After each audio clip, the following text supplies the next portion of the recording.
Today we are going to chat about maximizing the space outside of your home. Let's start with your curb appeal.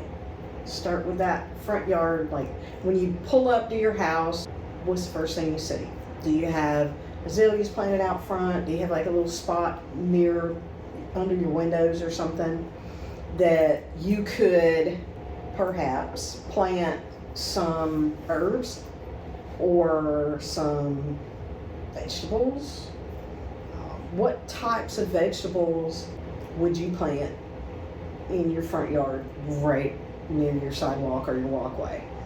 Nothing vining, because you don't want vines going on your sidewalk, especially if you're trying to sweep your sidewalk off or clean your sidewalk. Like you don't want vines encroaching on your walking space. Or tripping you up in my case.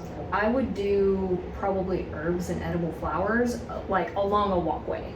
Okay. I feel like that's where I would go. So like rosemary, Sage is a good one. Thyme is a good one. Thyme. Mint is too sprawling. I wouldn't do mint. Mint needs to be in its own container. You could do mint, but keep it in a container. Yeah. Oregano is another good one. Chives are a good one. And a lot of those herbs flower as well, so they will look nice during the flowering season. They won't just be green bushes, but rosemary can turn into a nice sized shrub as well. Right. So rosemary can. It's a good replacement if you like the look of shrubs, like to start with rosemary. And like oregano can make a really nice ground cover too.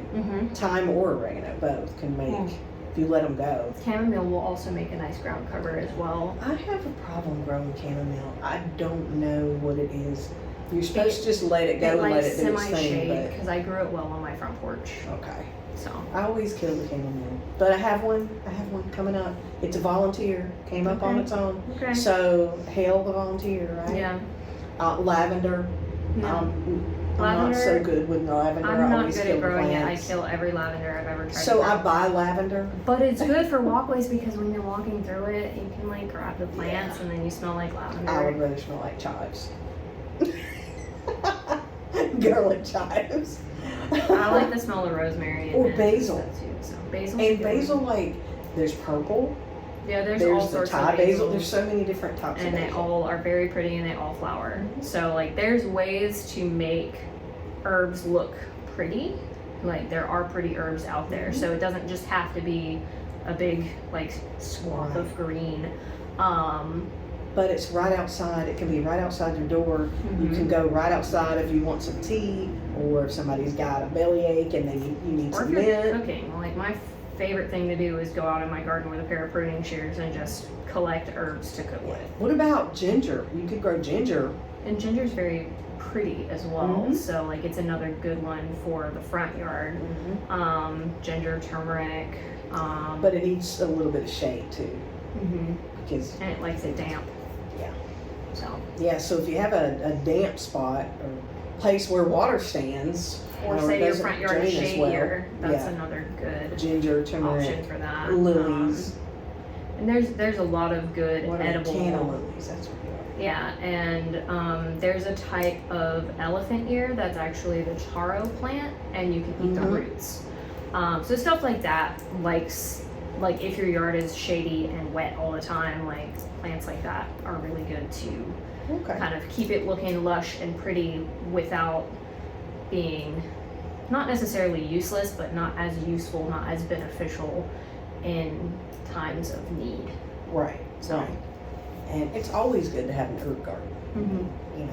Oh yeah. Fresh herbs are expensive at the grocery store too. Little cut ones. Yeah, they're very expensive. Yeah.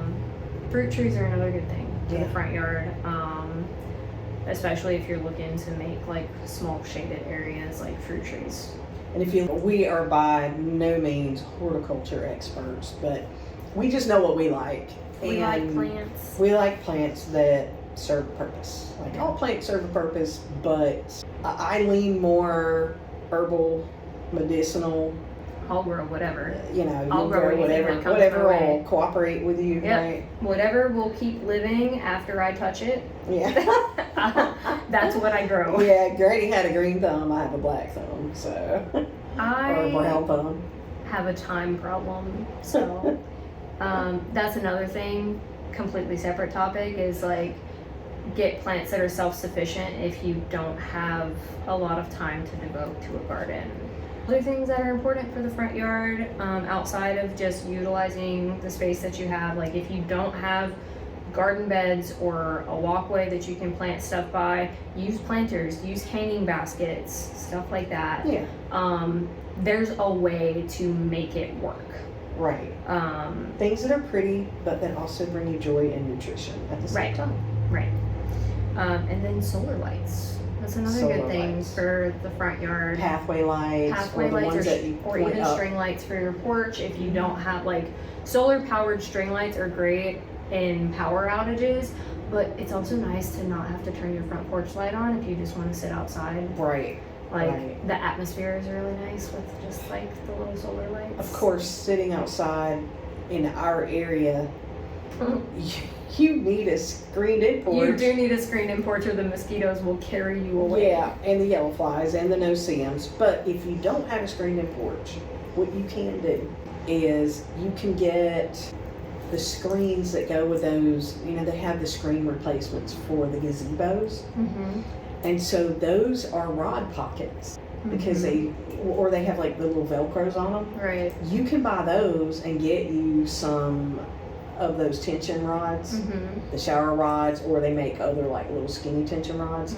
I think those curtains will probably be too heavy for that, but something like that. Yeah, I think like a tension rod for a shower would be a good like size and weight for holding one of those up. And then they make the little Velcro doorways that have like the weighted With the screens weights on the bottom of them. Yeah. Those are really good.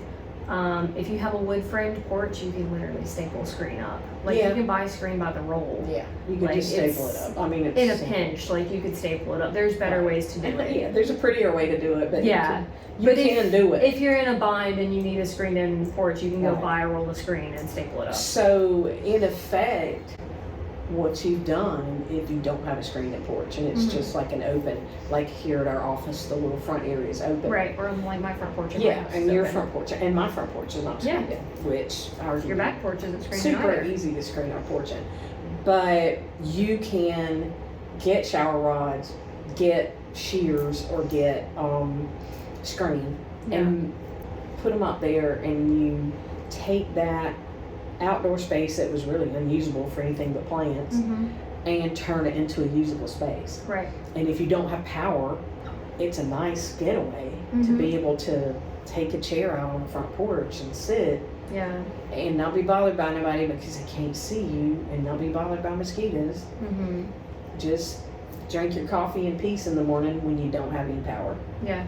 So in some neighborhoods, if you go and sit out on your front porch, all your neighbors think that that's a welcome invitation to come over and have a chat, which is fine if you live in Howdy Doody America, but I don't, and I don't want people just showing up in my front yard talking to me before I've had my coffee. Yeah. You know, I like to sit out there and listen to the birds first. I like the idea of that. I might have to do that with my porch. So if you do that with your front porch and your back porch is already screened in, right? You already have a screened in section. What kind of improvements could you do to your back porch to kind of enhance it and make that space more flexible? Like, let's say we had a hurricane and nobody has power for a week, right?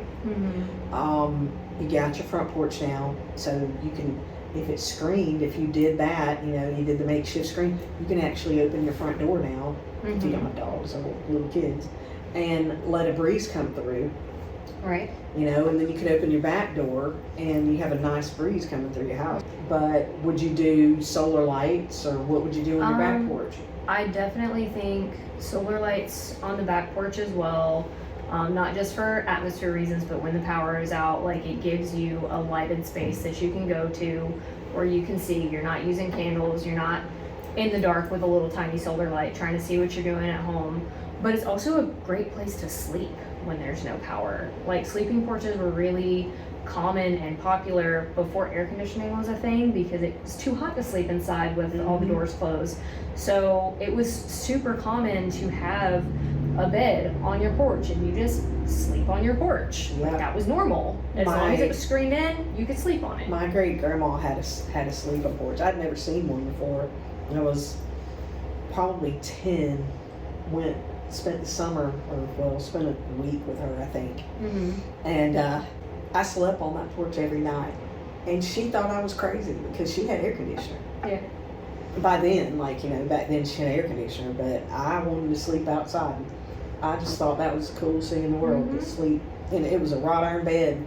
Yep. And the old mattress, the tufted mattress with the buttons, probably had horsehair in it or something, whatever they used to fill them with. But it was a comfortable bed, and I slept out there every night. And I think now, like, you could make a modern sleeping porch that doesn't necessarily have like a bed on it, but you could get an old iron day bed and put like an outdoor The cushion on it, or you could get a futon and recover the cushion to have outdoor Well, you could use that upholstery on it. the boat canvas, Yeah, that's true. or marine canvas, whatever they call it. There's a lot of ways that you can make like a modern sleeping porch that's versatile for other things as well, because you want to create an outdoor flex space essentially. Like we talked about indoor flex spaces, I think in our last video or one of our recent videos. But you want to create that flex space outdoors as well. So you could, if you use like a futon or a day bed, I think a futon would be better. Yeah, personally. I think so too. If you use a futon, it's also a couch and a bed. So you have a couch there, you could easily put like a game table or something like that. Use it as recreational space. Use it as an office. Right. Use it to homeschool your kids if you need to. I love to work outside. Yeah, same. I like to work. Granted, I work in my sunroom because that's the like enclosed space. If we had an outdoor space here, I'd be outside all the time. I mean, it's kind of hot, but I'd still, if I had a good breeze, I'd still be outside. So but using the outdoor space, like outdoor kitchens are another really good. An outdoor kitchen. So if you have a porch and you don't have, and your back porch is not screened in, you could do the same thing that we were talking about with the front porch. Granted, that might cost a little bit more if you have a big back porch. Like my porch is long, like it's narrow, you but have long. a really It's like long porch, 12 by and your front porch 36 is like foot. small, so you could screen that in pretty easily. Yeah. Put a screen over. But you can put the little solar party lights on it. You could hang plants there too, and you could make your space. You could do potted plants on your back porch. You could do cherry tomatoes and garlic and eggplants and all kinds of stuff in pots on your back porch. But you could also turn your table, whether it's a game table or whatever it is, you could turn that into a place for homeschooling, just to get the kids out of the house. You could work out there in the mornings with your coffee. There's so many things you could do. Use it as an outdoor dining space, like instead of eating inside. Right. Like, when it's nice out. Well, and like Or let's when the power's say, out. or let's say your house is really small. Yeah. I've seen a lot of people, especially with the tiny homes. They've put decks on the tiny homes and done like a little screened in area, and they've put tables in there. That's their dining room. Right. It's an outdoor kitchen / dining area. You can put a table out in your garden and sit out. Like when those tornadoes came through that we talked about before, we had it's actually kind of like my potting bench, but we cleaned it off and we brought some chairs over to it and we sat outside because it was hot. We sat outside and ate our lunch every day. Yeah. And our dinner too, because it was just easier to be outside. And there's like air 5 moving days outside, and there's not so much air moving inside, and like it feels nicer to be outside. We had 5 days without power, so we just sat out there, and I took my laptop outside and worked from my laptop. Yeah, as long as you've got good like mosquito preventative. Like I'm not a big fan of using chemicals and stuff to treat for mosquitoes. Like that's why I like the dunks. Yeah, I like the dunks. But you have to do them before season starts. You have to have your little bucket set up. And I started mine in February. We've had ours set up this whole time. And I keep, you have to replenish them every so often. So we talked about the screen and porch concept, how to utilize your screen porch a little bit better. Right. Let's talk about how to use your actual yard more. We kind of touched on that a little bit with putting the table and using the mosquito preventatives and stuff. But swimming pools, Yeah. any kind of swimming pool, Any is really important. Even like, a cheap old kiddie pool. literally any kind of pool, above ground, in ground, Anything. kiddie pool, whatever you got. Any way you can cool off, a slip and slide. Yep. Whatever. We did talk about like using pools and stuff when the power is out if you are on a well system, Right. so that you can flush your But toilets and stuff. another thing you can do if you have a shed in your backyard, or if you don't care where your gutters are or whatever, you can do a water catchment system or rain barrels, whatever you want to call them. But Right. you just run the gutters right to them. Right. You know, they run off the edge of the house and the water goes right into the barrel, and you have a way that when the barrel gets full, it can just, you know, drain out onto the ground slowly. But I've seen people with homesteads that have like their chicken coop, and then on the back of the chicken coop, they have the gutter, and they have a catchment system like across the back. Right. And they're all connected to each other. So that's kind of cool, because if you didn't have water for some reason, Right. then you would have the rainwater, and you could at least water your plants. Yeah. Then you could, you know, take it and boil it Yeah. and filter it, you know, Exactly. and make it safe to drink if you had to. You know. Yeah. I've seen some small yards turn into miraculous things. Like my friend who lives in a townhouse. Yep. Yes, She is had an a awesome pig in her yard. backyard. She built this, like, it was a 4-post system with, I think, hog wire over the top, and she had Dutchman's pipe growing over the top of that's it. cool. Like, She's a she cool utilized every aspect of her Yeah. yard. That's kind of what we're talking about, is utilizing every inch of space that you have available to you to make your home not just better in a situation where you need to be prepared, but also more enjoyable. Right. So, Well, that friend of yours that I showed their house like in January, February. yes. Yeah. And their yard, they had this really cool porch all the way across the front. And then, like, their yard just had these little different areas, and they had like beehives in one corner, and they had like a little pond. But it was really, the bulk of their features were in their front yard, but they had a privacy fence up, Right. and you couldn't see all that. Like, that Right. was, they took a very, very small yard and turned it into an oasis. Yeah. And like, their fence was probably, I don't know, their back property line might have been 15, 20 feet out from the back door. Right. But they took that area and they had sun sails. Yep. And they had little fairy lights, like solar lights, hooked up, and it was just super cute. And they had a very small, I don't think the deck was more than like 6 foot out, and maybe 12 foot. It was narrow, but Yeah. it went down across the back of the house, a portion of it. And that yard was very cool. Like, they made that yard very welcoming. And I feel like anybody that has a small property like that, when they do that kind of stuff, like, there was a bidding war on the house Yeah. because of all the little touches that they did. Right. I mean, the renovations inside were awesome too, but Yeah. it was the outside that sold the house. Yeah. When you are buying a new home, like, what is the outdoor space like? How can you utilize that outdoor space, even if it is small? Like, things to consider. Well, like the one that we have that is going to close next week, we went yesterday and looked at it because there were some repairs that needed to be done on the inside.